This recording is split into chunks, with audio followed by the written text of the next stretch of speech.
I write about food, I write about cooking, I take it quite seriously, but I'm here to talk about something that's become very important to me in the last year or two. It is about food, but it's not about cooking per se. I'm going to start with this picture of a beautiful cow. I'm not a vegetarian, this is the old Nixon line, right? But I still think that this may be this era's version of this. Now, that is only a little bit hyperbolic. And why do I say it? Because only once before has the fate of individual people and the fate of all of humanity been so intertwined. There was the bomb, and there's now. And where we go from here is going to determine not only the quality and the length of our individual lives, but whether if we could see the Earth a century from now, we'd recognize it. It's a Holocaust of a different kind, and hiding under our desks isn't going to help. Start with the notion that global warming is not only real, but dangerous. Since every scientist in the world now believes this, and even President Bush has seen the light or pretends to, we can take this as a given. Then hear this, please. After energy production, livestock is the second highest contributor to atmosphere-altering gases. Nearly 1/5 of all greenhouse gas is generated by livestock production, more than transportation.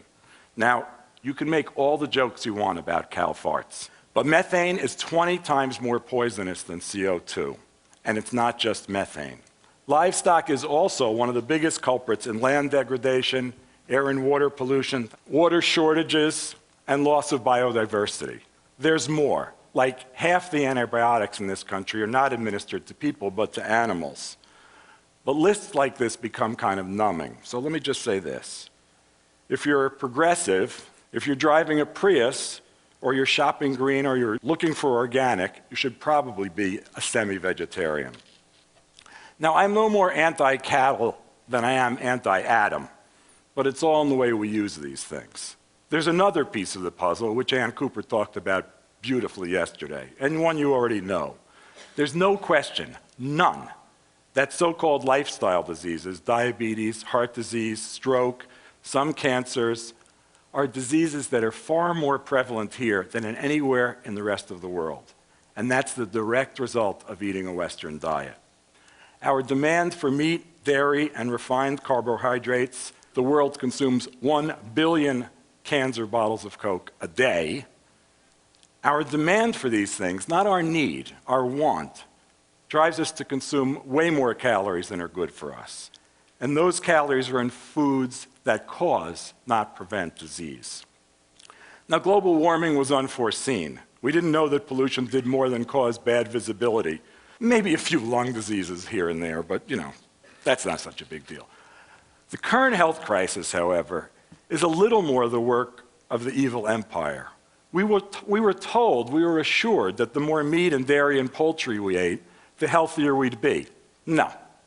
Overconsumption of animals, and of course junk food, is the problem, along with our paltry consumption of plants. Now, there's no time to get into the benefits of eating plants here, but the evidence is that plants, and I want to make this clear, it's not the ingredients in plants, it's the plants. It's not the beta-carotene, it's the carrot. The evidence is very clear that plants promote health. This evidence is overwhelming at this point. You eat more plants, you eat less other stuff, you live longer.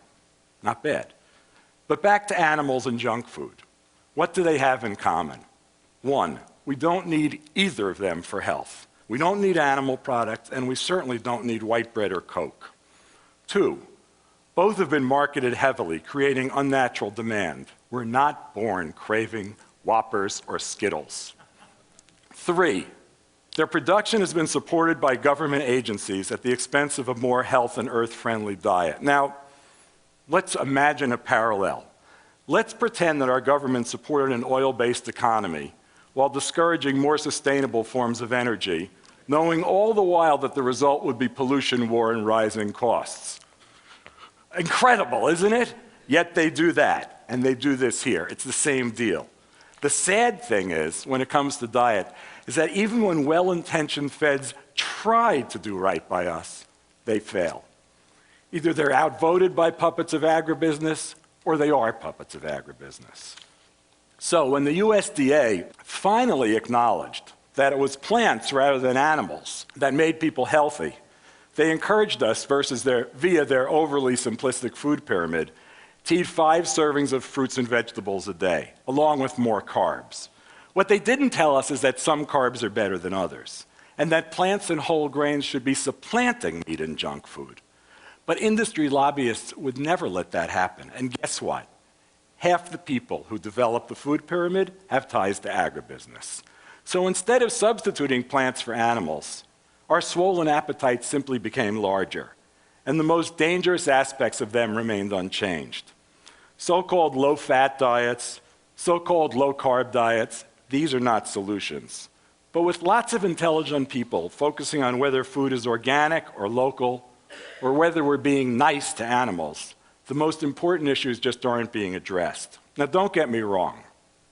I like animals, and I don't think it's just fine to industrialize their production and to churn them out like they were wrenches.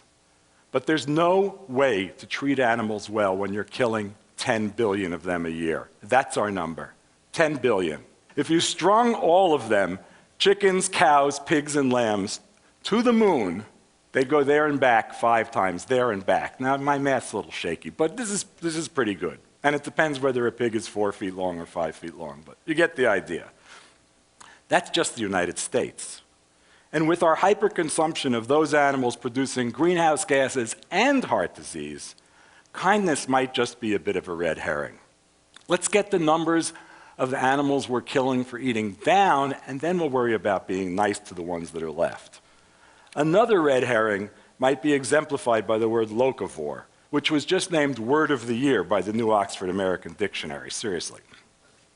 A locavore, for those of you who don't know, is someone who eats only locally grown food, which is fine if you live in California, but for the rest of us, it's a bit of a sad joke. Between the official story, the food pyramid, and the hip locavore vision, you have 2 versions of how to improve our eating. They both get it wrong, though. The first, at least, is populist, the second's elitist. How we got to this place is the history of food in the United States. And I'm going to go through that, at least the last 100 years or so, very quickly right now. 100 years ago, guess what? Everyone was a locavore.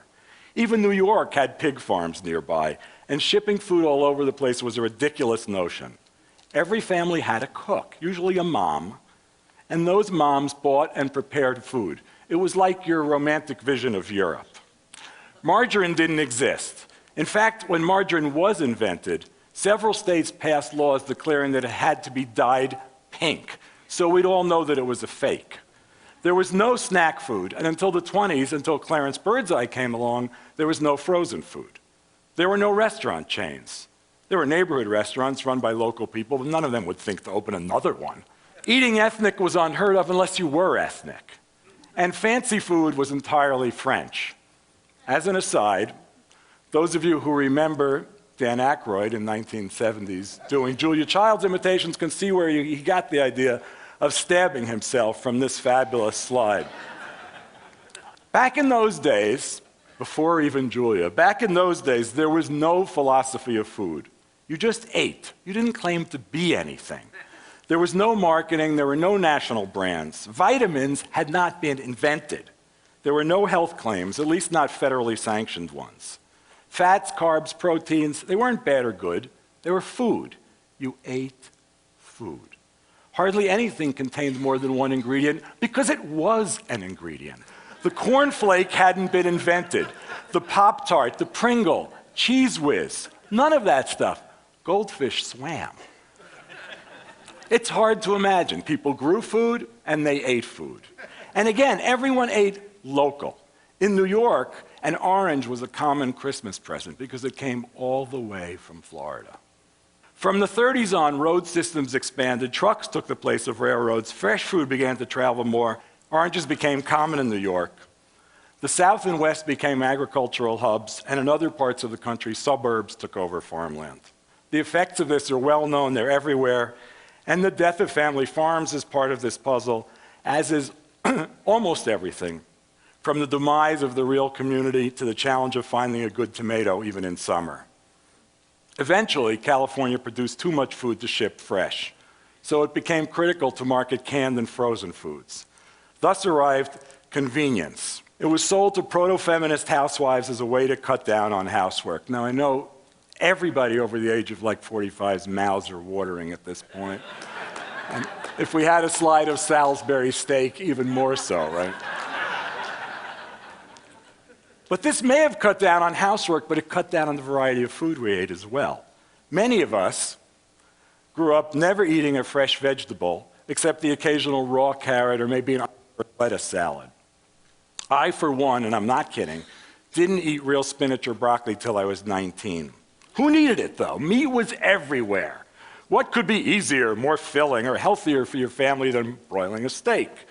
But by then, cattle were already raised unnaturally. Rather than spending their lives eating grass, for which their stomachs were designed, they were forced to eat soy and corn. They have trouble digesting those grains, of course, but that wasn't a problem for producers. New drugs kept them healthy. Well, they kept them alive. Healthy was another story. Thanks to farm subsidies, a fine collaboration between agribusiness and Congress, soy, corn, and cattle became king, and chicken soon joined them on the throne. It was during this period that the cycle of dietary and planetary destruction began, the thing we're only realizing just now. Listen to this. Between 1950 and 2000, the world's population doubled. Meat consumption increased fivefold. Now, someone had to eat all that stuff, so we got fast food. And this took care of the situation resoundingly.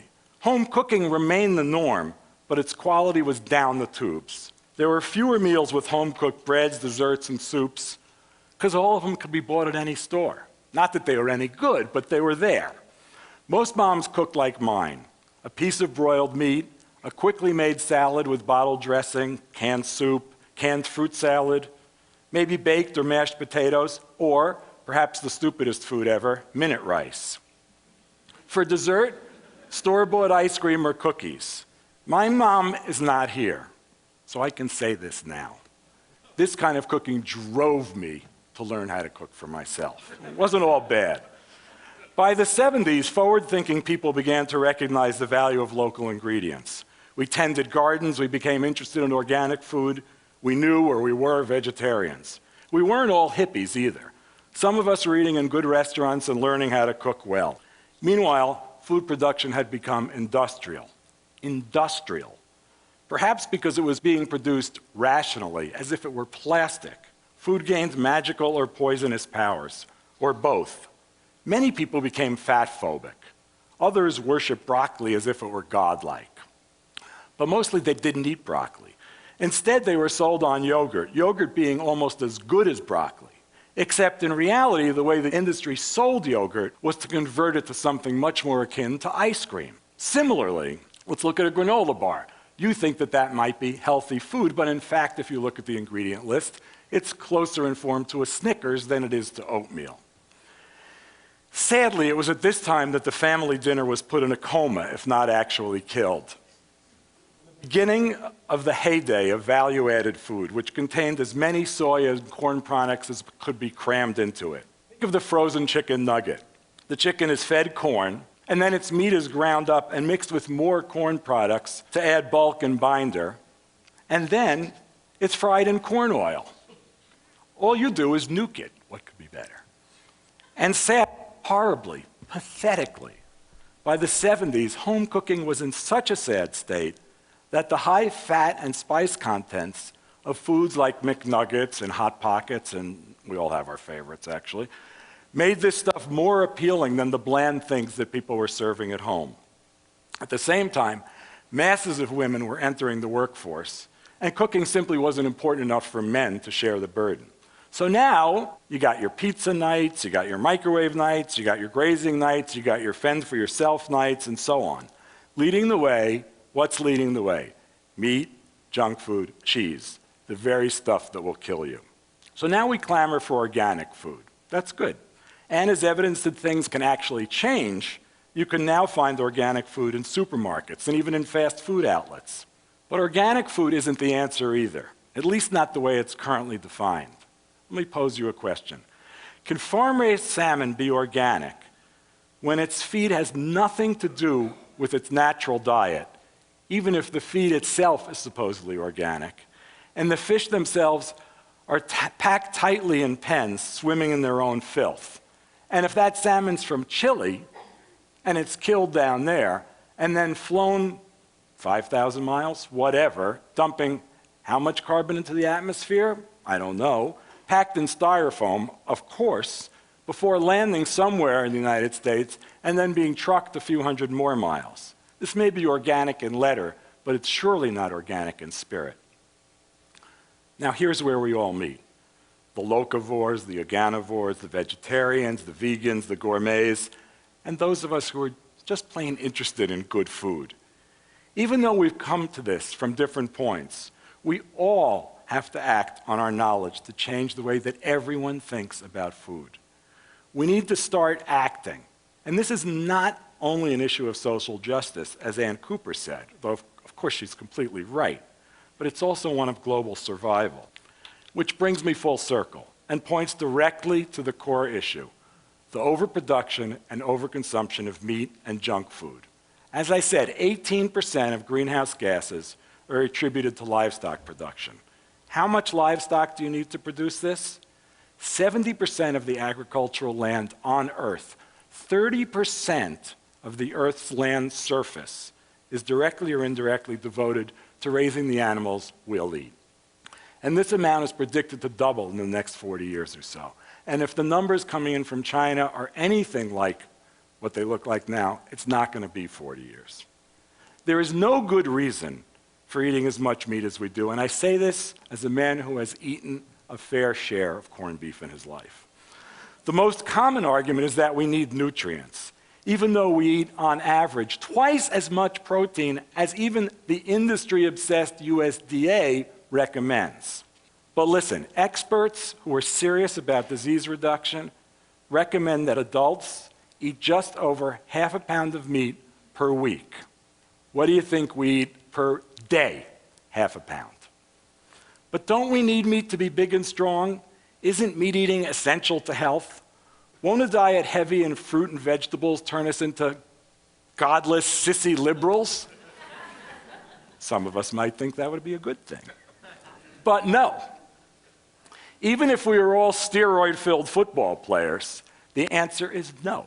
In fact, there's no diet on Earth that meets basic nutritional needs that won't promote growth. And many will make you much healthier than ours does. We don't eat animal products for sufficient nutrition. We eat them to have an odd form of malnutrition, and it's killing us.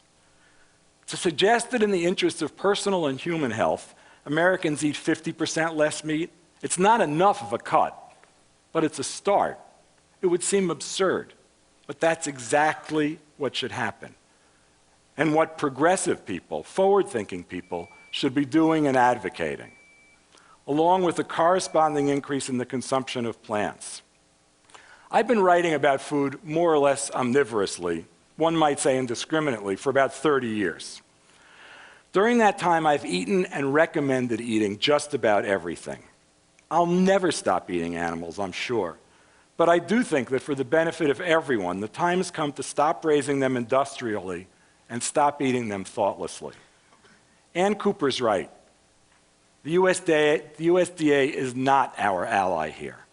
We have to take matters into our own hands, not only by advocating for a better diet for everyone, that's the hard part, but by improving our own. And that happens to be quite easy. Less meat, less junk, more plants. It's a simple formula. Eat food. Eat real food. We can continue to enjoy our food, and we continue to eat well, and we can eat even better. We can continue to search for the ingredients we love, and we can continue to spin yarns about our favorite meals. We'll reduce not only calories, but our carbon footprint. We can make food more important, not less, and save ourselves by doing so. We have to choose that path. Thank you.